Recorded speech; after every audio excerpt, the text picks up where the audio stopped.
Hello, it's time for the moment you've all been waiting for. So we're your first pitch.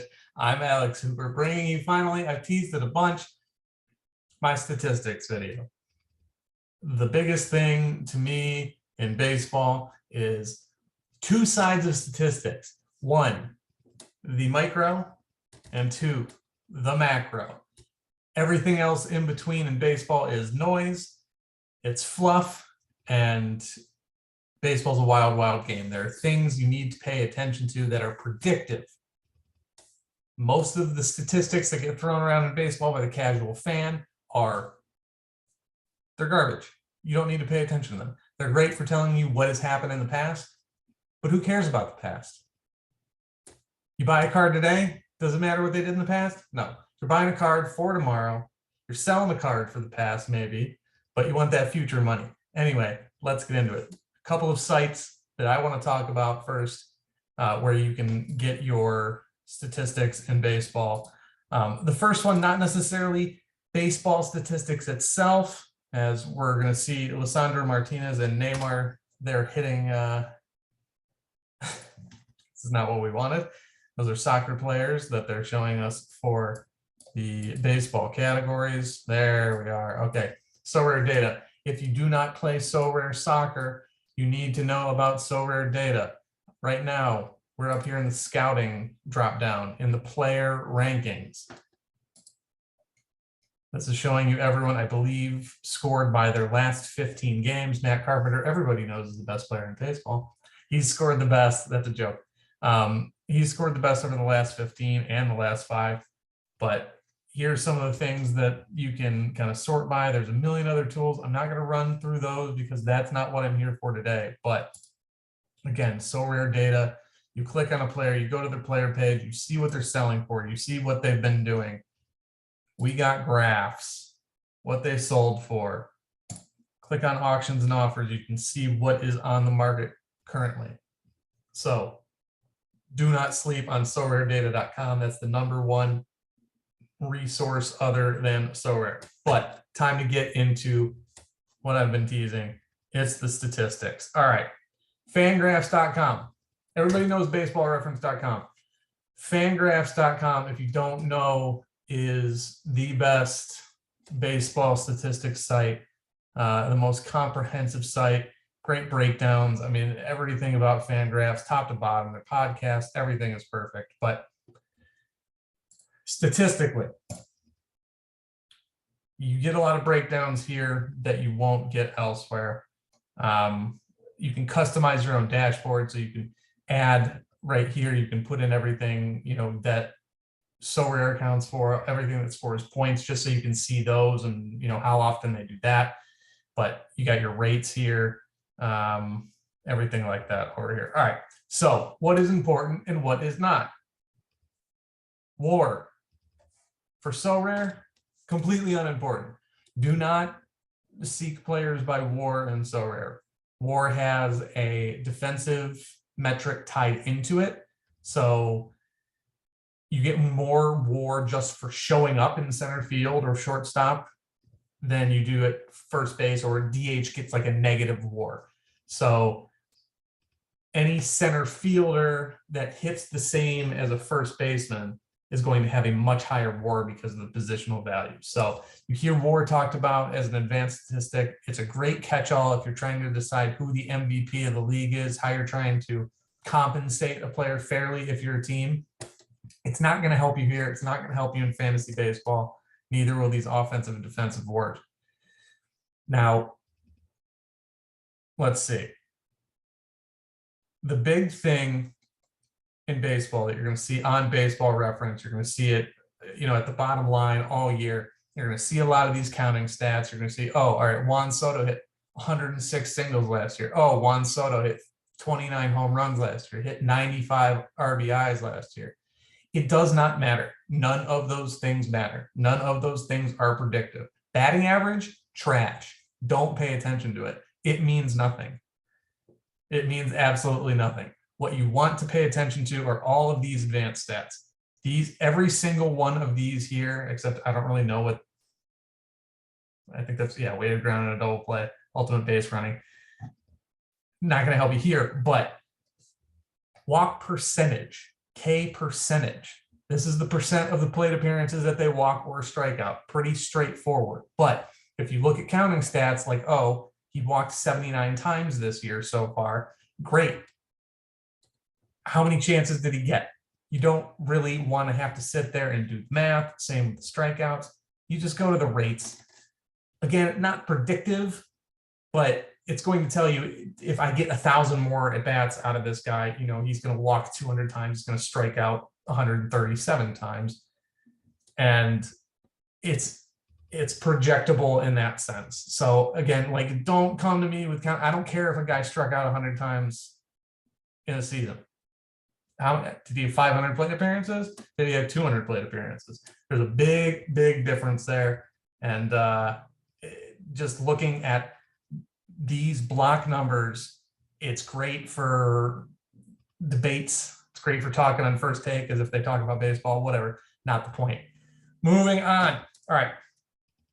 On base percentage. Again, in Sorare, much better than batting average, because batting average is going to tell you how many hits they get per plate appearance, when hits, singles at least, and walks are worth the same amount.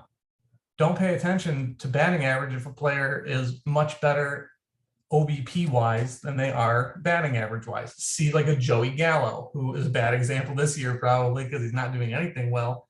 But if you're playing in a season-long on-base percentage fantasy league, he is much more valuable. Yet if you look up rankings, that's not accounted for, because most people play with batting average. The point being, Joey Gallo, rather, just getting on base. Joey Votto is an on-base percentage god. Both of them put their team in a better position because they get on base.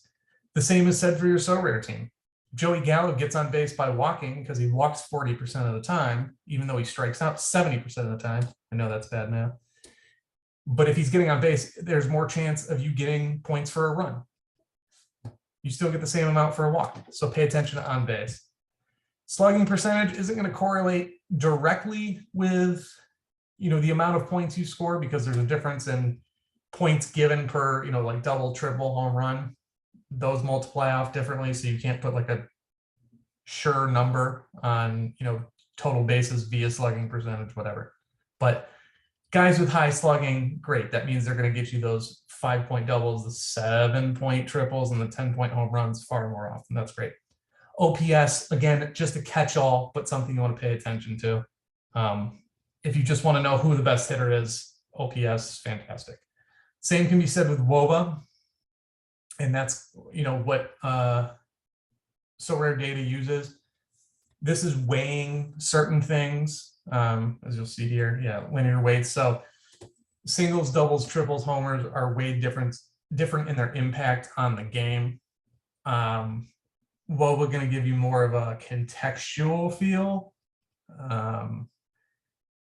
So based on what it was, things like that, how many people were on, everything like that. And then weighted runs created plus is a player's value relative to 100. So this year, Juan Soto, despite having a down year, has a 152 weighted runs created plus, which means he's 52% better than the average big leaguer. His production is his production is 1.5 that of a normal big leaguer. So like in 2020, he was double as good as the average major leaguer, which is pretty insane. So I show you these numbers. They're speed metrics here too. These are the numbers you're going to care about. And I'm going to show you how you get these. BaseballSavant.com. You want predictive. You want the numbers that front offices are using. You want the numbers that are going to tell you whether a player is actually good or if they're lucky. You want to come to BaseballSavant.com. They've got all of these things that you can play around with. They've got, you know, your statistics, but where I want to show you is the leaderboards. There's a ton of things. I'm going to show you these metrics. I'm going to show you these metrics. Swing take is great, but not something that's going to directly correlate to Sorare. So barrels, you may have heard it in the StatCast stuff. Barrels are when you make the best contact with the ball.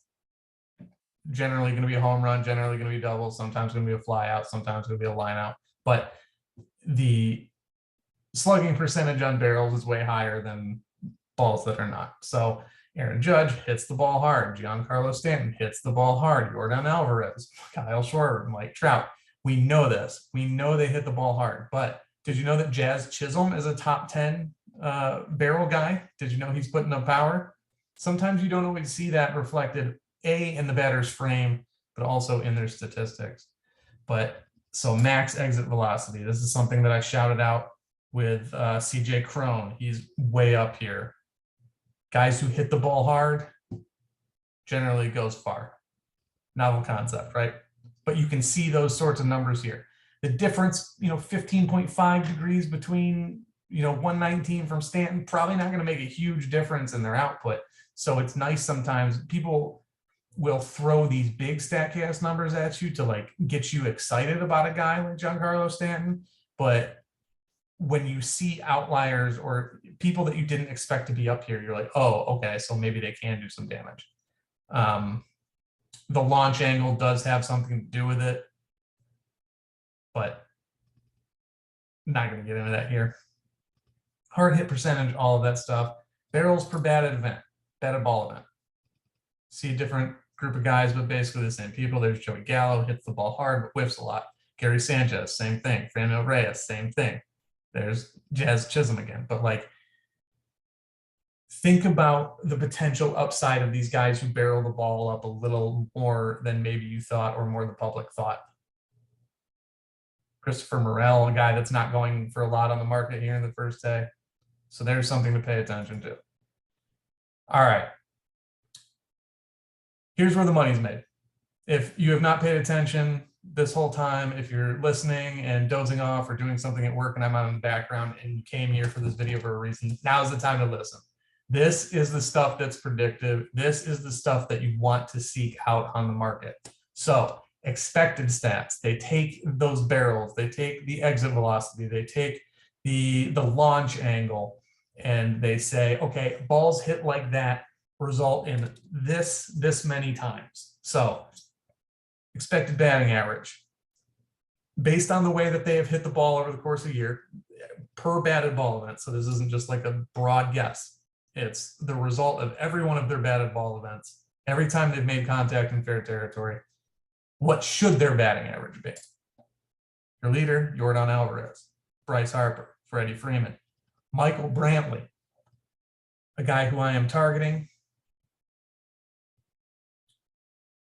And he actually hasn't had a card sold yet. But he's a guy who's up here. All right. Expected slugging. How many, what should their slugging percentage be? Yordan Alvarez, Aaron Judge, Bryce Harper, Mike Trout, Kyle Schwarber, stuff like that. I mean, you know that those guys are going to be there. But let's see, any of these guys, did you think that Corey Seager should have the same slugging percentage as Shohei Ohtani? Not a lot of people did. Not a lot of people do. Austin Riley, again, not a guy that flies, is a guy who flies under the radar, kind of. He's young, he's up and coming. Christian Walker, another guy that I've talked about a lot. Same thing. Sometimes those numbers don't show up in the actual results. Baseball is a random number generator. Things go wrong all of the time. Expected WOBA. This is the big one. This is, again, that catch-all. What should they be hitting like? Again, Yordan Alvarez, right here at the top. Aaron Judge, right at the top. Bryce Harper, right at the top. And then you get guys like, let's see, Riley, Will Smith, Kyle Tucker, Kirk.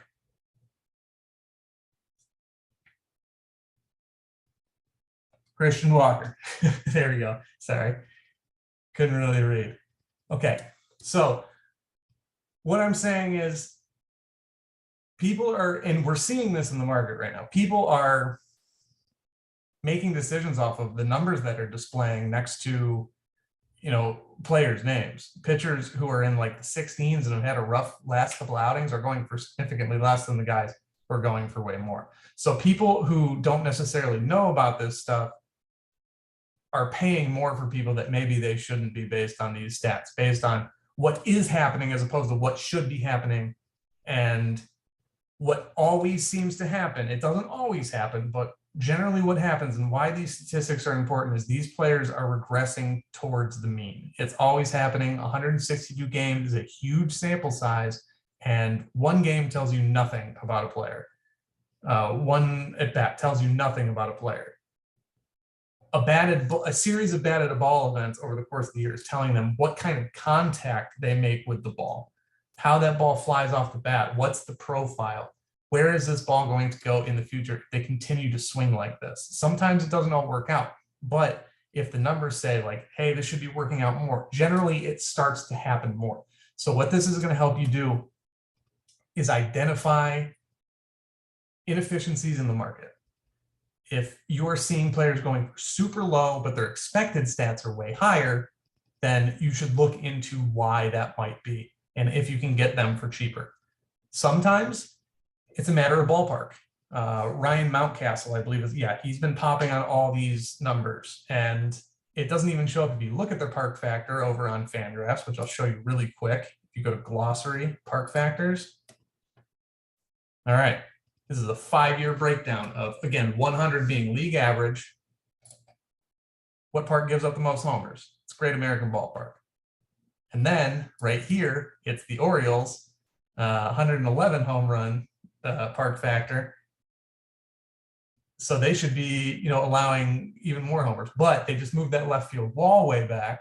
And now all of a sudden it's way harder on right-handed hitters like Ryan Mountcastle. You can even switch this over to handedness. Pop over to 2021, get a more recent account. Again, here, Orioles, #1 for right-handed home runs, but they moved it back. That doesn't show up here. So that would be one reason why maybe Ryan Mountcastle's numbers are popping, but he's not having that level of success. So who are the guys who are the most unlucky? I said to ignore batting average before, and I used it as kind of an example.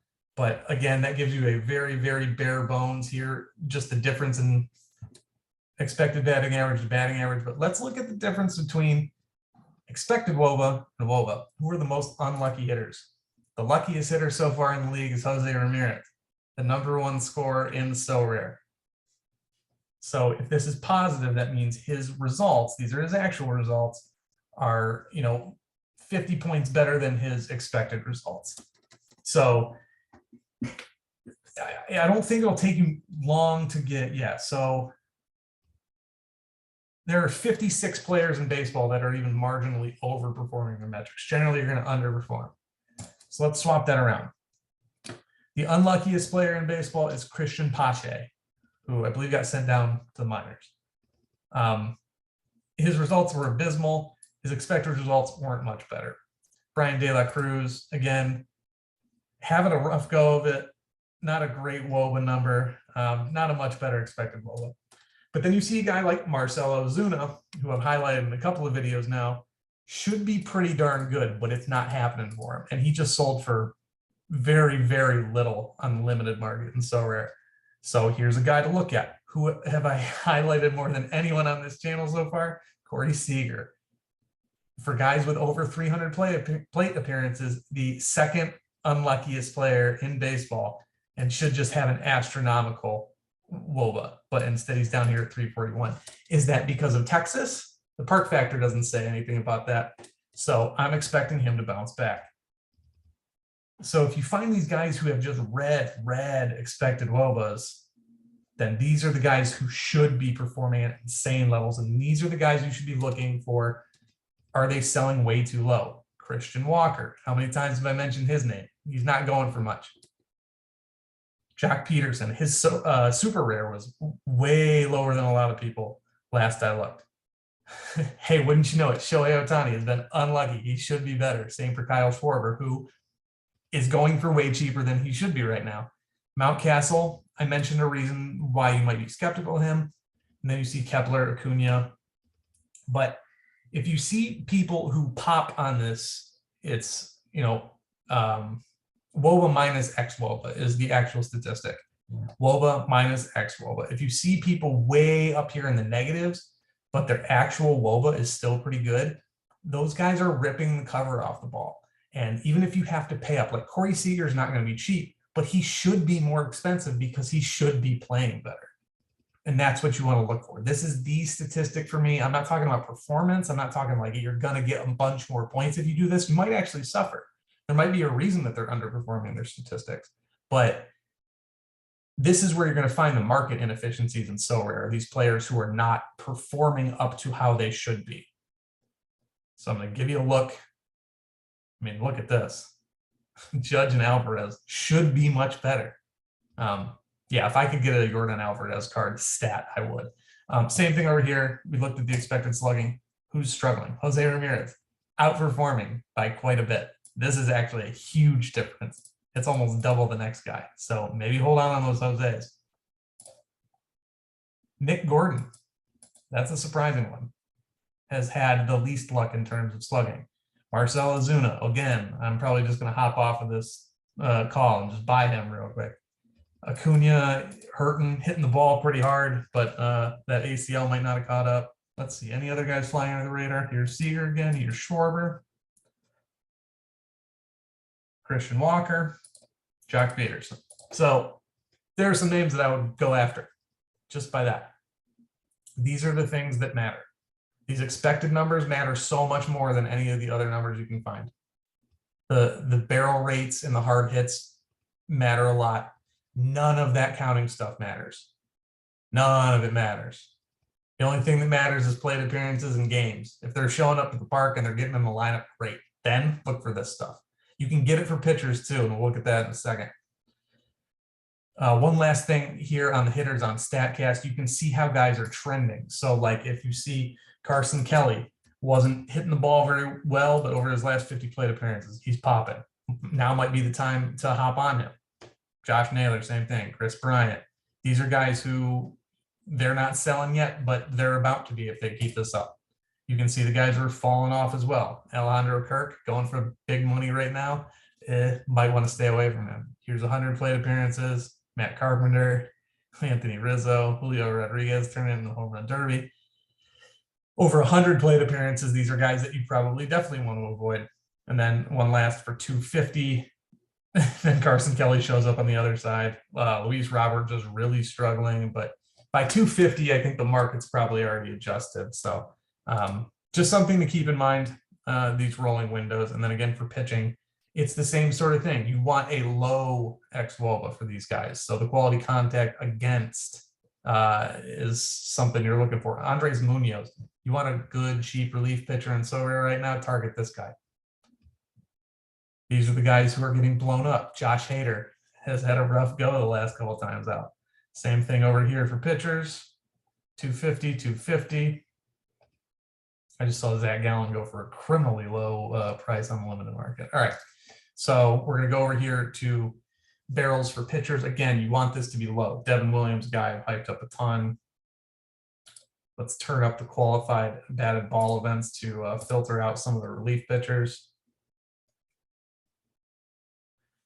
Ooh, we only filtered out some of them. Let's try 200.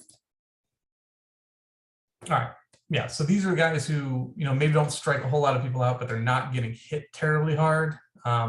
This isn't going to translate into points, but it's definitely something you can look at.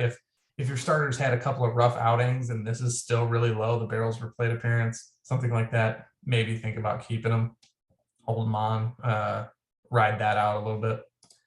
And then again, you have pitcher expected WOBA stats. Clay Holmes, no one's making contact off of him.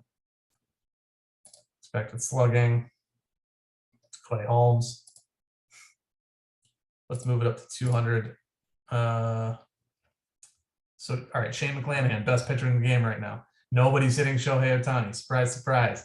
Sandy Alcantara, great. Corbin Burns, Dylan Cease. Alex Cobb, I think, is actually a guy who's flying under the radar. Here's their ERA, same sort of thing. Who's getting lucky? Who is unlucky? Michael Wacha, very lucky. Logan Gilbert, Cole Irvin. Zach Plesac. These are all guys who should be getting blown up, but somehow are getting lucky some way or another. If you start to see a run on the same team, that's when you start thinking it's a park factor. All right, Hunter Green throws 102 miles an hour, still not doing great. Still, his expected numbers still aren't great, but he's worse off for it. Again, Alex Cobb, getting batted around way more than he maybe should be. So these are some guys who you target. What I do here is I go see guys who are unlucky, and then I'm going to go right over here to Fangraphs. I'm going to go to pitching. I'm going to sort 2022, and I'm going to go to advanced. I am going to sort by strikeout rate. Let's see. We're going to go to starters, so we only get starters. There we go. Sort again. All right, so here are your starter strikeout rate guys. McClanahan, Cease, Cole, Burns, Rodon. All right, so let's see. Who's up here? Green, Cobb, Maley, Eflin, Wood, Skubal, Bassett, Sevy, Nola. All right, so here's Bassett. There's a guy you want. Maley, there's a guy you want. Nola, there's a guy you want. If they're both underperforming in ERA, so should be allowing fewer runs and losing less points that way, and they're high strikeout percentage guys, there's a good chance you should go after them. So that's really it. I mean, there are a ton of great metrics on here, even outside of Sorare. The defensive metrics are fantastic, but expected stats, that's how you're going to predict the market. That's how you're going to find hidden gems early. It's not always going to pan out. Again, this is a random number generator. None of this stuff, it might take 200 plate appearances to regress to the mean. It might take 5,000 and, you know, their mean is something completely different after everything plays out down the road. It's just numbers, baby. That's just, it's like everything in life. We are small, we are insignificant, everything is random. And in baseball, what you want to concentrate on with these numbers, so we're talking about these StatCast numbers, we're talking about hard hit, exit velo, launch angle. These are micro things. How the ball is spinning out of the pitcher's hand, how it's coming off the bat. These are micro physics sorts of things. And then you're looking at the macro. You want large sample sizes of batted ball events. How many of those can we roll in there and see what should be happening based on just the exorbitant amount of batted ball events that have happened since StatCast has been catching these numbers. We're talking about thousands, hundreds of thousands of batted ball events over Major League Baseball over this time, which now kind of tells us what we should expect to happen when something happens physically. When those micro things happen, when the bat hits the ball a certain way at a certain speed, based on all of this data we have, it should be this. So if they're doing XYZ consistently with their batted ball events, if they're consistently hitting the ball in ways that generally turn into value, it should happen over time. And that's what I wanted to show you here today. So these are your cheat codes, your Sorare cheat codes. Get ahead of the market. Find people who are struggling, buy them up, play them and play them and play them until they finally blow up, and then you can win some rewards. So before I get out of here, if you liked what you heard, like this video, drop a comment, follow me on Twitter @LexHooper, like us on Spotify and Apple Podcasts. It's Sorare First Pitch. If you haven't liked and subscribed this video here on YouTube, we would love that. And if you just watched this for fun and wanted to hear about advanced statistics and haven't signed up for Sorare yet, go into the bio, hit my referral link. Once you buy 5 cards, we both get a free one. Helps us both out quite a bit. And enough referral rewards. I'm just going to start giving them out to y'all. So send your friends or use your own referral code. That's probably smart, but or send your friend to me and I'll just start giving away and you can win some cards from me. Either way, we're having fun. But if there was something I didn't cover, let me know. Twitter, comments, all of that. So, all right. Thanks for tuning in. Until next time, it's almost time to set up lineups. It's coming soon. We'll do that next here on Sorare First Pitch. I'm Alex Hooper. See ya.